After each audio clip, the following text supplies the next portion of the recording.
Welcome to BSN Denver. I am Brandon Perna, and after 3 weeks in the NFL, I think we have a lot to talk about in terms of this Broncos football team, where it's at, where it's going, and who's the quarterback of the future, and other ridiculous claims people want to make today, so they can say, I told you first about the quarterback thing.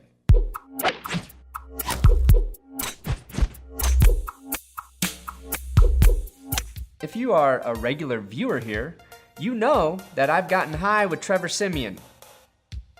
I've been high on Trevor Siemian for a while. Right now, people are trying so very hard to claim one of two things. One, the Broncos have found the quarterback of the future with Trevor Siemian. Two, this is still Paxton Lynch's team, even if he has to sit 2 years now. It's Lynch's team still. I'm just here to vomit unfavorable truth back in your face. Neither statement is true or false. Nobody knows yet. Not John Elway, not Gary Kubiak, and certainly not anyone at the NFL Network. And a CLOSER look at the EAGLESD. They're so out of ideas there that they're literally just spelling out for people. In the spring, it was a foregone conclusion that Mark Sanchez would be the starter. The Broncos cut him. Then the story became, how long will Siemian play until he gets benched for Lynch?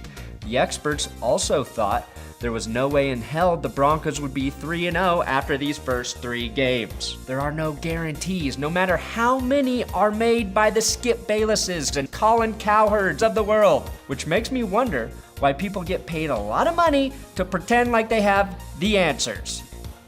There's only one guy that has all of the answers. No, not your God, Alex Trebek. Jesus, he looks good for 76. He's 76. Analyzing football is a great job because you can be wrong a lot and nobody gives a shit. Why the hell do you think I want this job so bad? Before we build a nice little stepladder to jump onto the Siemian bandwagon, let's remember before he had the best half of his short career, he had the worst. He's still got a lot to learn. He really does, but he set the bar pretty high for a first-time starter. Had Cincinnati not dropped 2 interceptions in that game, we might be having a very different conversation this week. That's what's crazy about football, the difference between being the hero and the GOAT. Not the new meaning of GOAT, the old one that meant you suck, is minuscule. Let's pretend for a second that the Broncos had a great second half last week, but lost the game. If that happened, the focus would not have been on Siemian's great fourth quarter. It would have been on all the missed opportunities in the first half, and he missed plenty of throws. All I'm asking for is for football analysts to remember entire games before making their bullshit claims.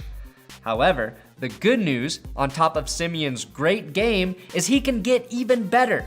Had he made those early throws, it would have been a blowout. The reason I'm being critical of Siemian's great performance is so we don't get ahead of ourselves in terms of expectations. Yes, I do believe there's a real possibility that this team could be significantly better and more balanced by the time the playoffs arrive than they were last year. I believe Siemian, AFC Offensive Player of the Week, by the way, and the Broncos offense will play well next week against Tampa Bay.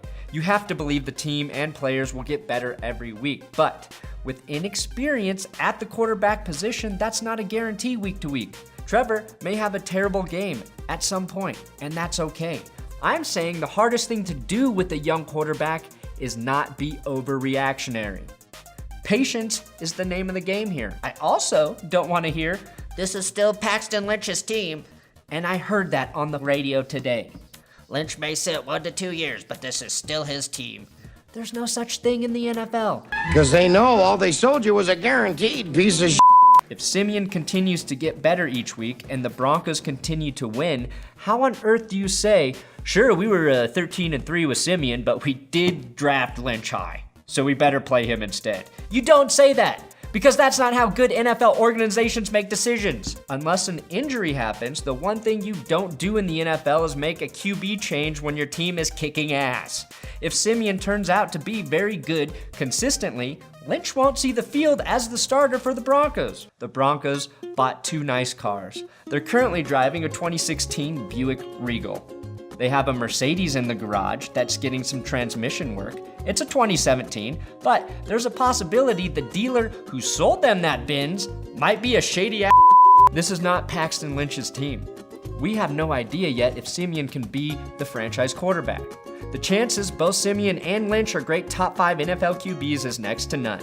I have a better chance of getting my own show on the NFL Network than Siemian and Lynch both being top 5 QBs. But if Siemian happens to be a top 5 or top 10 NFL quarterback, there's no reason on earth you'd get rid of that in favor of the unknown. Siemian was not the plan. Brock Osweiler was, but the NFL is fluid.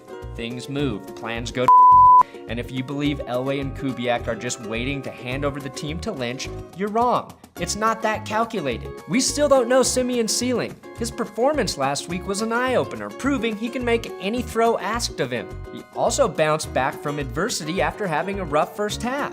However, even with a bad first half, the team was still ahead.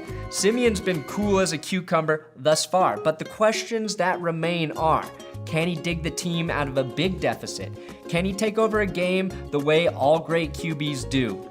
Can he be so effective that opposing defenses fear him? We still have a ton to learn about him, and the craziest part, the hardest part about evaluating Siemian is with this defense, we may not know even at the end of this season.